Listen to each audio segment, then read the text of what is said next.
Oof. Boys' night, huh? No, Sam. Yeah, she's become a good, an integral part of this as well, just as much as Dan was, Mm-hmm. For sure. Yeah. We're all integral, you can't we all got a I like to think that we all bring something to the table.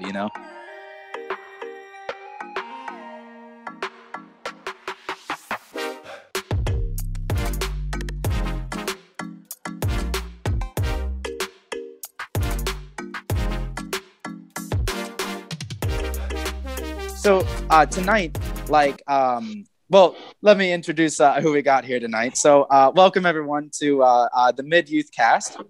We've got Phil joining us from Tung Chung, and we got Steve. Are you recording, Phil? Oh yeah. We got Steve joining us, and we got Max coming in here too. So welcome everyone. So we're zooming again tonight. But it's not too long. We're hoping that we can come back together soon, and that we can come out of our holes, and we can get back out into the real world again. So let's start off this week with I want to talk a bit about what we did this week. We had a bit of a challenge. The challenge was a little challenging, and I was, and I can see that you guys brought something with us tonight. So, what do you guys want to share? What you guys got in front of you? Phil, what'd you get? Yeah, so the challenge was to make a meal, right, for like $50 or something. And yeah, $50 or below. $50, and the problem is I spent too much of my money on the meat, the chicken, because it had to be high in protein. And then it had to also be low in calories. So I had to fill it out. So I went for the typical, chicken with all the seasoning because, yes, why wouldn't you have seasoning? That is a well-seasoned chicken. It's a pretty good seasoned chicken. Then, of course, rice. And then I needed to fill it out with carrots and some celery because, we want to keep the calories low. We know celery. Celery is great. It's got fiber. It's got carbs. If you eat only celery, it doesn't give you enough calories to burn it. You'll actually starve to death or something. Yeah. Oh. So it keeps it down but fills you up. Nice. Well, yeah. That cost you over two. So the chicken put you over. The chicken was expensive. The chicken was like $30. Okay. And then gotcha. Because I needed protein, right? And the rice. I mean, rice is it's a cup of rice. So. Well, Phil, you have let us down. And let's go to the next challenger here. So Steve, how'd we do? So I got 240 grams of salmon and a sweet potato. The salmon came in a 2-pack for $42. The potatoes were 2 for $15. So you're looking at about 7.5, which brings you right below 50. So I'm looking at 50.8 grams of protein with the salmon, according to Max's calculations. 4.4 grams of the sweet potato, and I have some Caribbean jerk rub on it. Nice. $50. Awesome. Hey, well, congratulations, man. So that's 50 grams of protein under $50. 55 awesome. Grams of protein. 55. Nice. Max, what you got to beat 55 grams of protein here. Hold on 1 second. He didn't have it. No. How did I let you down? What do you mean, man? Like how much protein is in a leg of chicken?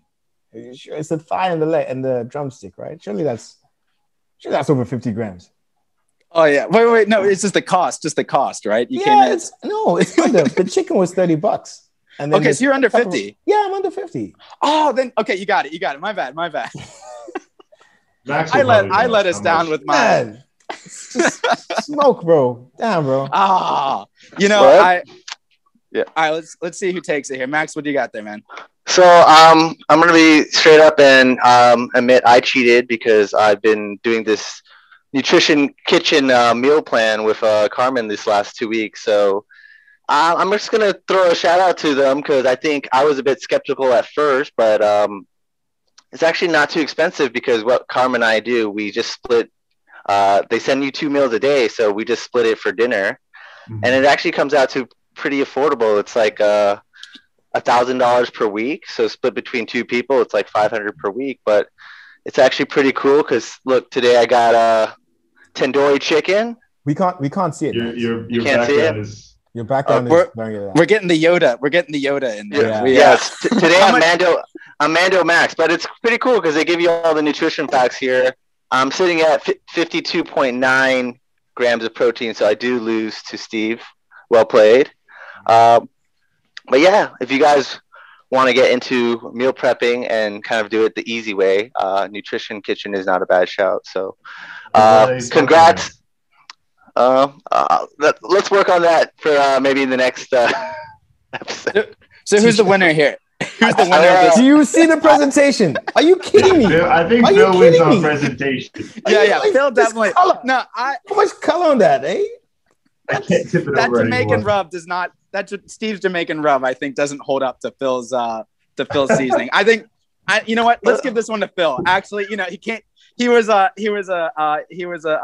late starter, but I think Phil is the winner for this week's challenge. I was busy. I raced to the supermarket. I got it all today, and Nice. Well, Nice. I think we're missing the whole taste test component, so maybe we'll have to circle back to this one because the whole point was we were supposed to all try each other's food, not just look at each other's food. Yeah, so there's taste. There's mouthfeel. There's all sorts of things. There's so much things to taste, right? And then you also have to combine. Okay, who's got better stats from the calorie per protein perspective? So I think there's a lot that we need to. But solid efforts by our 2 contenders. And this is definitely a step up. Right? I was competing as well, but I was like, I have this Nutrition Kitchen. I might as well just, throw a shout out to them. And I'm just glad we completed a challenge. Thank you, guys. Yes. When I woke up this morning and I thought everyone was bailing on the challenge, I was like, what? And well, I have to say that looks. I think that the presentation alone, is definitely awesome. You guys gotta teach me how to when we meet up again. You guys gotta teach me how to season the chicken. So we've got coming up next. We've got all right. So we were talking a bit earlier about pivoting. And so we got to think here, guys. Like we're now about ready to get back into like the swing of life. We're about ready to like get out of we in Hong Kong. We've kind of been in this weird time where we've been in kind of like not a lockdown, but it's like people have been definitely more conservative, so we've been more kind of staying in a bit more. And so during this time, looking back on this year, have we been able to really reassess where we are in life? Do you guys think that because Socrates, I'm going to drop some Greek knowledge on you guys. Socrates once said knowledge bomb. Socrates is Socrates once said the unexamined life is not worth living. And do you guys feel that you guys go day to day examining your life? Do you guys I won't say journaling or things like that, but do you guys take a minute each day to say today was a good day? Do you guys feel that way about today, or do you guys do that about the past few days? Have you guys been what do you guys, if you guys were to examine these last few days, what would you guys think? Well, I definitely think this is where having a habit of journaling is very important. I don't think you need to be so meticulous as to have to journal every day. Because then itself that becomes a chore, I think. But I think it's important to kind of write your thoughts down on a piece of paper and kind of physically manifest it. Because we think I don't know what the stat is, let's just say hundreds, if not thousands, of thoughts a day, and they just kind of whiz through our minds. But when you actually take the time to write something down, I think you're kind of giving it more energy and actually manifesting it into physical form. So I would say, if not on a daily basis, at least maybe once or twice a week, I would examine, okay, how's my week coming along? what am I working towards? What am I striving towards? What's this week look like if you were to write down a sentence or two? Well, I mean, I just passed my exam on. Yeah. Congratulations, man. Yeah. So I'm also kind of, this topic kind of hits home to me because, as you mentioned, during the COVID, what's changed for me, I've decided to make a career change, and I quit my job. I was working in the restaurant industry, which is, as you may know, particularly hit hard by the whole COVID situation, the whole lockdowns. People at one point couldn't even have dinner past 6 p.m. So working in restaurants definitely wasn't as fun anymore. We had to take salary cuts. So it really made me examine, like, do I want to keep doing this? So I decided to make the jump. And now I'm I guess the word is fun employed, as some might say. But I took the time to enroll in this exam, and I'm trying to study finance now, and it's a whole new world for me. And I just took the first entry level exam, which was about ethics, rules and regulations, specifically to Hong Kong. It's called the Securities and Futures Commission, which is the equivalent to the SEC in the States, but they basically regulate all of like the Hong Kong stock trade market, make sure there's no kind of insider trading going on. And I won't bore you guys with the details on that, but yeah, it felt good to pass the exam. And this week I'm giving myself kind of a week off to reset before I enroll for the next exam that I'll have to take probably later in April. Yeah, there's like two types of like reset times you can go to. Like one time is like when things are looking down, you got to kind of take a step back. But it sounds like you're going through the flip side of that. Like you made it, right? Like you can kind of, that's cool. Yeah. Well, how about Steve or Phil? How's your, if you had to write something about today or write something about a day from this week, what would you guys be writing in your journal? Go for it, Phil. Don't waste time. Don't waste time to get things done that need to be done. So this is a story about bicycles, but really it's just a matter of it's a life lesson that I learned today. So on Friday I got my bike fitted. What that means is that you get on the bike and a professional measures you up, and he sees how far your leg extends, how far your arms reach, and sets the bike up correctly. So it's like wearing a suit for your bike, essentially. The bike is a suit. The bike tailor. Yeah, that's right. Right. The bike is a part of you, right?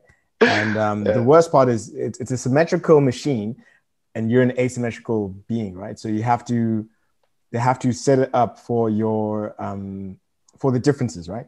And then on Saturday morning, early in the morning, like 5 a.m., I was in Clearwater Bay, cycling up and down the hills, and it was incredible. It was effortless. It's like a whole new machine.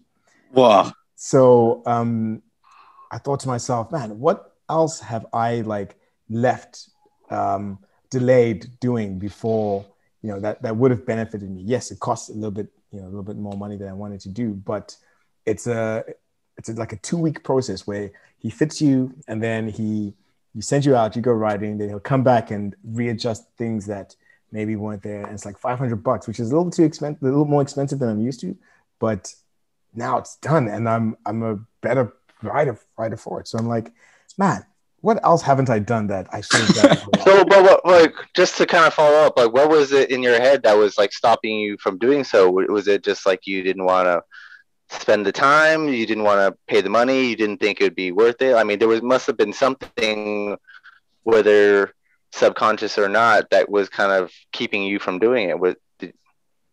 Yeah, the idea that it doesn't really need to be done. To get your bike fitted is like a step towards the professional side of things, but really it kind of just brings out the best out of the machine and you as a rider. You don't need to have the bike fitted. I've been cycling since 2012, and I never had a bike fitting. Yeah. Did it on Friday, and I'm like, oh, I should have had a bike fitting.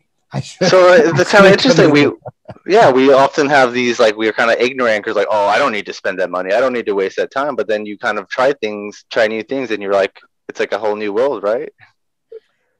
Yeah, this is something that, you know, people should do, like going to the dentist. Yeah. You don't really need to, but really you should. Huh? Yeah. Yeah, you got to go at least once every 6 months. That's what they say, right? You guys go every 6 months? Try to, yeah. Yeah. I about 8 months this year, but yeah. Wait, Phil, what are you at? Oh man, I went to the dentist last year in November, and before that was 2013. What? Wow. So maybe this is so you've done the bi-tailoring. Maybe then the next challenge for you is dentist tailor. Visit the dentist. I mean, I went there and she was like, "How long has it been?" I said, 6 years. She's like, "Really?" I said, "Yeah." She says, "You're pretty clean." I said, "Yeah, I floss. You know, I brush my teeth. I floss. I use mouthwash. Like, what more do you need?" She's like, "Just keep doing what you're doing." I mean, wow. Yeah. Okay. You know. But you know, you never know, like making those small adjustments, you know, like you could like eat a whole new way, you know, like it could be like I can enjoy my flavored chicken. Yeah. Yeah. It was like you're just flying right there. Yeah. Yeah. True. I don't know. Like, to me, it feels like a waste of money, because when I went in 2013, it was supposed to be included in my benefits, but I ended up paying like $900, you know, because they were like, it's not cheap. Well, it was included. And then they were like, "Oh, we need to do this. And we need to do that. We need to." I was like, "Why?" And they're like, "Because you haven't been to the dentist in 6 months." Yeah, that's the thing. If you procrastinate and delay on these things, then they need to do like the X-rays. And what I'm saying is, when I went in 2013, that was after the 6 months, and they were like, "Oh, we got to do all these other things." I'm like, "What?" And so I was like, "This is stupid." And then 6 years later, I go and she's like, "Nah, you're good." Yeah, and it makes you think. Yeah, it definitely makes you think what is needed and what's not needed. You know, like for sure. And well, Steve, what are you throwing in this week? What are you writing in your journal for maybe this week or today, or what have you? Yeah. What are you thinking? Good question, Daniel. Yeah, I think that, just to answer the question in general, sometimes there's some journaling. I do have some various books scattered around where I take notes sometimes to warm up some thoughts, and pen to paper is always good, healthy. Make sure you can still spell, make sure you can still write, because we don't write that much anymore. But no, I do some stuff. I try to take notes sometimes of like how I feel. So it helps you kind of like sort things out, thoughts you have when you write it down on paper and think about it. Like sort of like registers it in your neurons a different way. I think though, when in my 20s and stuff, I didn't really ever, if I'm reading the question, examined where you are in life. It was very passive, right? You just assume that a lot of things were coming and such. But certainly over the last 2 or 3 years, significantly more, probably daily, sometimes to a fault. Like sometimes, like my subconscious would just catch up to me when I was sleeping. I would wake up in the middle of the night or first thing in the morning before my protective layer of my brain had time to put up its defense mechanisms. You get those like intrusive thoughts like, "What the hell are you doing?" So that kind of got out of control for a bit. So I had to take some time to work on that. And then I would say daily I examine now at this point, especially over this last year. And yeah. So you get like if you're not careful, you get like ambushed at night, like with okay, wow. Yeah. So that's when you write, is when you feel that way? Usually in the morning. Yeah. But that helps. Some books help, some different lifestyles or mindset methods have helped, or I believe it or not, right? Like, I do believe that positive thinking does help change the way you are in your actions and lead you down better paths. So I try to be positive about things and not worry about the things that are out of my control, for example, or not get too anxious too much about the things that I just unreasonable to ask of yourself, but also try to really question the things that are in your control. Are you doing the right things, right?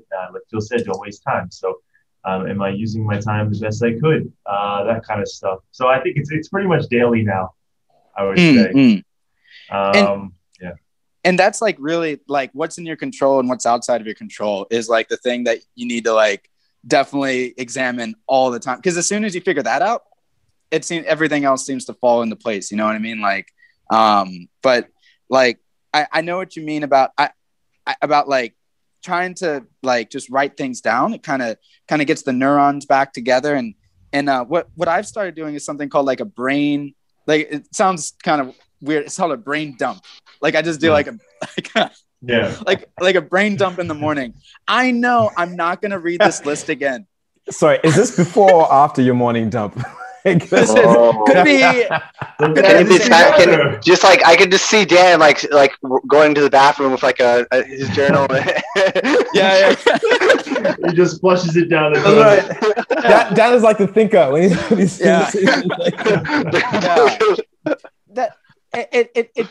it just spiritually, physically, just letting it all but I feel I'm not gonna read what I write. I know that now. So like, you don't ever read? You never go back and read it? I barely do, and I tell you because I know that when I go back and read it, it does like stress me a bit more. Well, maybe I can share a time in my life with you guys, like so that I really had the chance to re-examine like everything, like how I did everything, and that was when I was in. I told you guys before I was in Saudi Arabia for a year, and I was in a small village, like way up there by the Iraqi border, and there was nothing to do. Like there was just like myself and a roommate who I had nothing in common with. So it was just me basically. And I did make some friends with my colleagues and they helped me, but really it was a lot of time with myself. And what I started to do is really look at how I did, like how I went from day to day. What am I actually doing when I'm left, like in this vacuum that is this Saudi Arabian village? Like, what am I doing?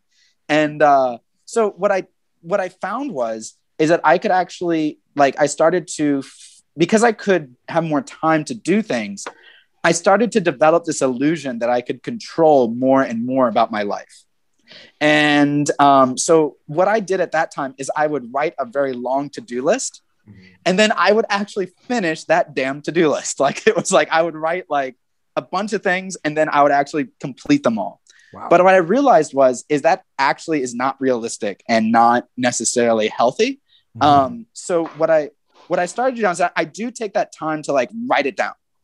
And even now, like with my wife, Jocelyn, I'll be like, I just need to go write a list. Like, I just need to write a list, and I'll just write the list, and then, and I'll write down everything that I need to do. And then 90% of the time I just tear it up, throw it in the rubbish bin when I'm done. Like, it's just because I know that it's not good to try to complete everything. Yeah. But I wouldn't say, I would say that my time in Saudi Arabia, it allowed me to think that I had more control. But when I came back more to reality, and I think that's kind of what we're all going through with like COVID, we've all been in our Saudi Arabian village for like this last year, like, and then as soon as we get out of this quiet time, like what is going to stick from this time, and I found that a lot of things I did in Saudi Arabia didn't stick because that wasn't the real world for me, and so I think that but what it did was though, is allowed me to really maybe subconsciously look at what I value. And maybe if I wasn't able to adjust my behaviors, at least that time allowed me to really look at how what I value in life. Right. So, but yeah, like, so talking about tonight, do you guys, is there a time in your guys' life where you guys have like been in a village, like out in the middle of nowhere, you know what I mean? Like, been that way, like, or kind of really reassessed everything? Like literally, maybe not literally, but figuratively, perhaps. I'll take this one. So hang on, I just want to shout out for the gram. Yes. So I don't know where Max is. I don't know where he went. So it's pretty funny. I came to Hong Kong and I was very conservative. In fact, to the point where I was somewhat of a recluse. And for 6 months, I didn't do anything. I was very frugal with my money. This challenge of $50 per meal. I used to spend $50 per day on food. Like, I was very frugal. Wow. And I moved into an apartment with 2 other pilots, and they had both left. So it was just me that day. And it was a Tuesday in May. Woke up, made breakfast, went to the gym, came back, and it was now lunchtime, and I had nothing else to do on that day. So I took a nap. And I woke up from my nap, it was 2 p.m. And I was like, this must stop. This has to stop right now. I cannot be bored anymore. So I called up a buddy, the one I went to meet today. I said, what are you doing? He says, he's going to go out to the city. Would I like to join? And I said, yeah, okay. I don't really like drinking or partying that much. It was that day that everything changed. I flipped the switch, and I am now the product of that person that you see who on that Tuesday afternoon in May. Your hero origin story. That is my origin story. So you, it's like you opened your eyes and you were like, I am tired of being bored. Yeah. Like, yeah. Whoa.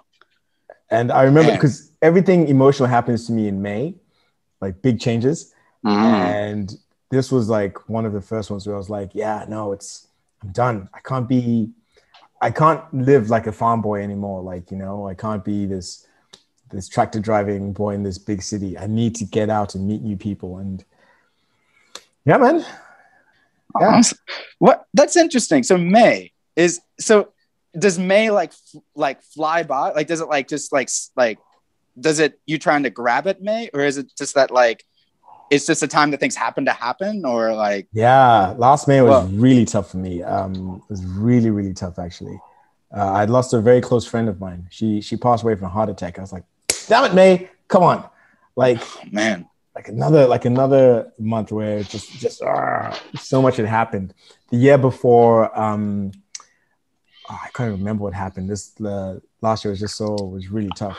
And then every other May, something happens where it's just like, this is a significant changing point in my life, And it was it's always May, But this year it seems like it's every month. Like, yeah.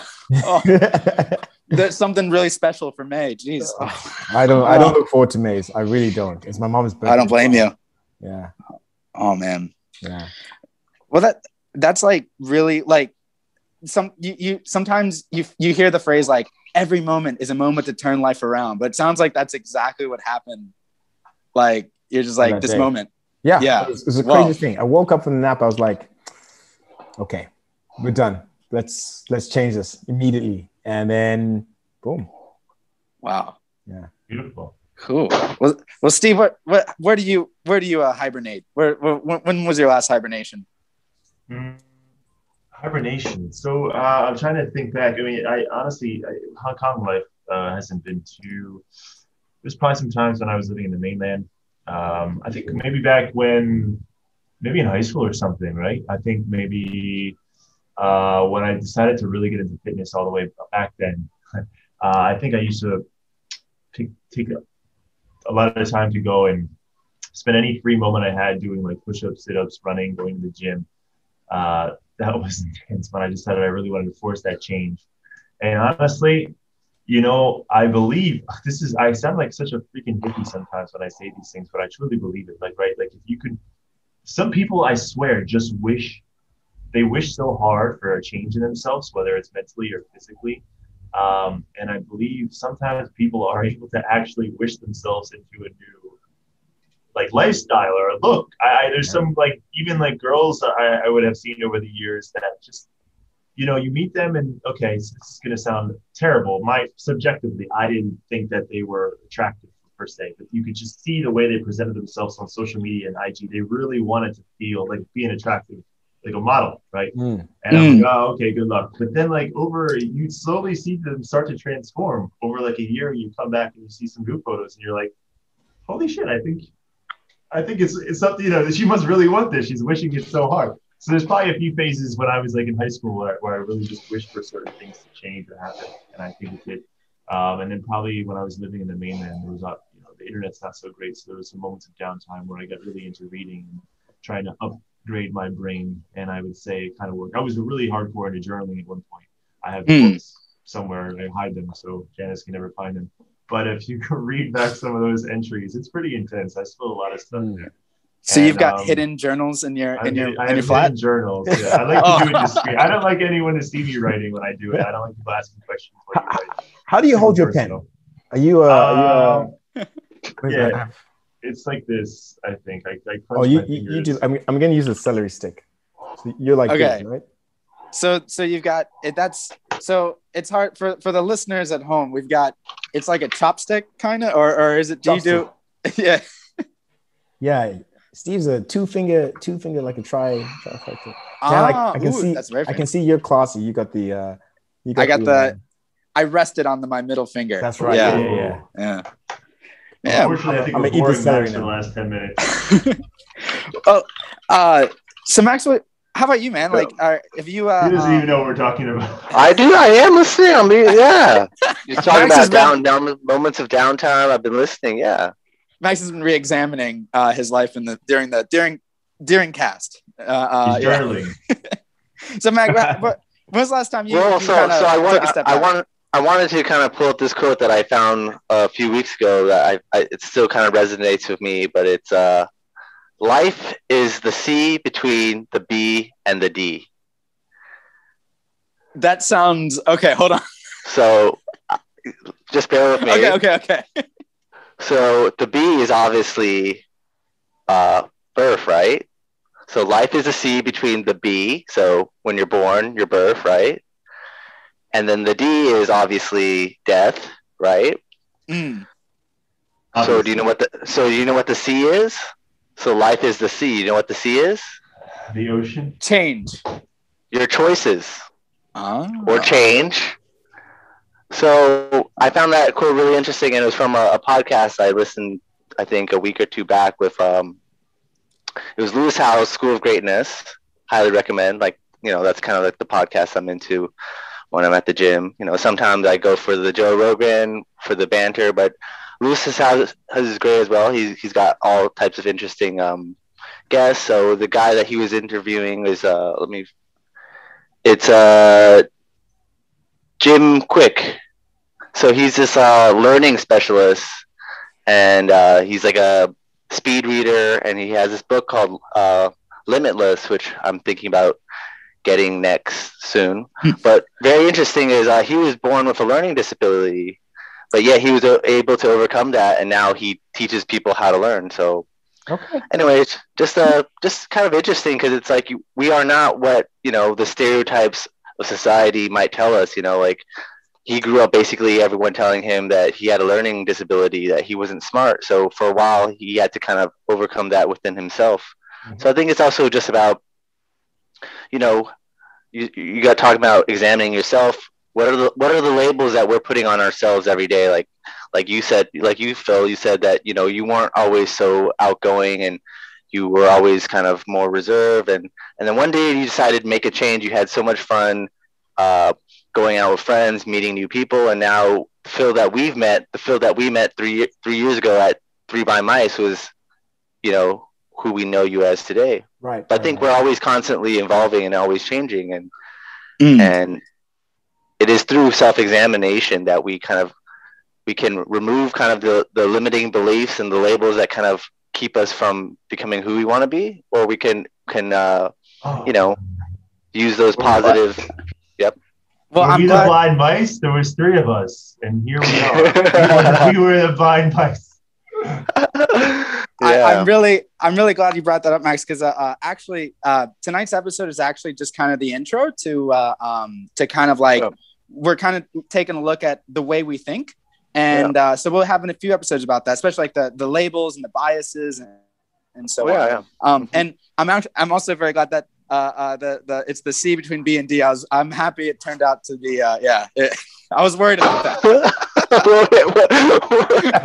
Wow, get your mind out of the gutter, Dan. I was worried, yeah. All right, so all right, well, awesome, guys. Well, I was like looking at so we kind of have all had times, and it sounds like actually the duration is all different too, and how we've taken those times to examine is all a little bit different. But what do you guys think would be maybe a takeaway for like listeners, that like advice that like if they are in a time of life re-examining themselves, what advice would you give to a listener? I would say, I know that maybe you guys have heard me say this a few times, but I always believe that if you can just be kind to yourself, that's key. Because oftentimes if the voice in your head was one of your friends, you would not be friends with that person. Like it would be like a jerk. Like, so so if you can just be kind to yourself, then things can fall after that. So that's kind of what I would tell listeners if they're going through a similar time that we discussed. But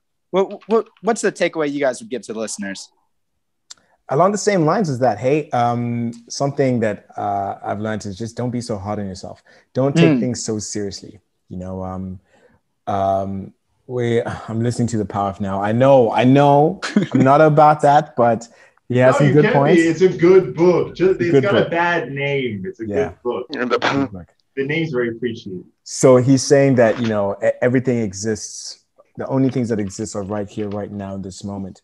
You know, the projections you have in the future, if you are anxious, if you are worried, then it's always bleak, you know? And if you look back in the past, that's just the memories you have, you know, and they can be negative or positive. So, you know, the choices you make, so long as they are filled with good intention and true and authentic, then that's the correct choice to make at the moment. Because whatever happens in the future is, you know, coming from a biblical point of view, it was Jesus who was like, let tomorrow worry about tomorrow. Like don't stress yourself. Don't be worried, you know, because tomorrow has its own problems, and like, don't worry yourself with that right now. And even in this book, he mentions that everything we think is going to happen that causes anxiety, you don't know, it hasn't happened. So just don't be so hard on yourself. Just be genuine, you know, go and do the bike fit, go and get it done right now, because I mean, you don't know what's going to happen in the future. What is that $500 going to do for you? You know, and I've heard it's like it's charging yourself twice for the same problem. You're gonna deal with the problem now and deal with the problem later. So right. Of course, you know, be smart. Don't be like, well, since nothing matters, I'm not going to spend all my money, you know, my monthly salary on, like, you know, right now. No, that's not the point. It's don't be so hard on yourself. Don't take things so seriously. Just, you know, enjoy every day. Enjoy the moment. Nice. What do you got, Steve, Max? What would be the takeaway, you think? What would someone learn from your experience that they could take home? I mean, well, to kind of follow up with what you said, Dan, it immediately resonated from reading Jordan Peterson's book. And he says, rule number 2 is treat yourself like someone you're responsible for helping. So you kind of said the same thing and just in different words, but yeah. And to kind of also piggyback off what Phil said is be kind to yourself, be patient, but, you know, start now. Like, don't hesitate. You know, even if you don't know what you're doing, you know, you don't need to know the full workout routine and optimized way of working out if you can't even get to the gym. So the first thing to do is, and I know I use gym and working out a lot in my analogies, but, you know, anything you want to try, you don't need to be an expert on it, but just take a shot at it. You know, don't wait. Get that bike fitting, you know, and get that bike fitting. Yeah, that's what Phil says. He said, don't wait. You know, don't wait. And if you suck at something at first, that's good. That means you're learning. You know, if it was so easy, then everyone would do it. You know, and even for me recently, like, I remember the first week getting back into studying. Like, I haven't properly taken an exam since I graduated back in 2013. So the first week was just also being kind to myself, getting back in that study habit. And at first I was like, I'm going to read like 2 chapters a day. I couldn't even read like half a chapter after like reading for like almost a whole day, because it was just kind of reacclimating my brain into like absorbing material that's foreign to me. So I also had to, you know, be kind with myself. And I was very nervous taking the exam on Friday. Even while I was sitting in the exam, I was like, I failed it. I failed it because it's you sit down at a computer terminal and they tell you as you submit your answers if you pass or not. So I remember just like thinking in my head, oh my God, I'm gonna have to tell my dad I failed. And yeah, that's your mind in the future, man. That's your mind in the future. You know, that's anxiety. But yeah. So yeah, be kind to yourself, but like you said, Phil, don't waste time. Just start now. Cool, man. Well, Steve, what you got for our listeners? Cool. Yeah, just riding on it. Phil had some good points. Max had some good points. It's kind of connected, obviously. With the Eckhart Tolle thing, I like it. I like the book. All right. And it helped me discover a lot about how to think, really, honestly. So I would say in general, really, really know yourself. But like it sounds on the surface. And a lot of people take these quotes for granted, like, oh, yeah, know yourself or such and such. There's so many layers. I don't think people realize that you really have to investigate and penetrate in yourself. And it goes so deep, right? Like, so, when you really understand that you have like a conscious and subconscious, understand that you're battling yourself on a lot of things more than you're battling other people's or battling exterior sort of powers or forces in the world.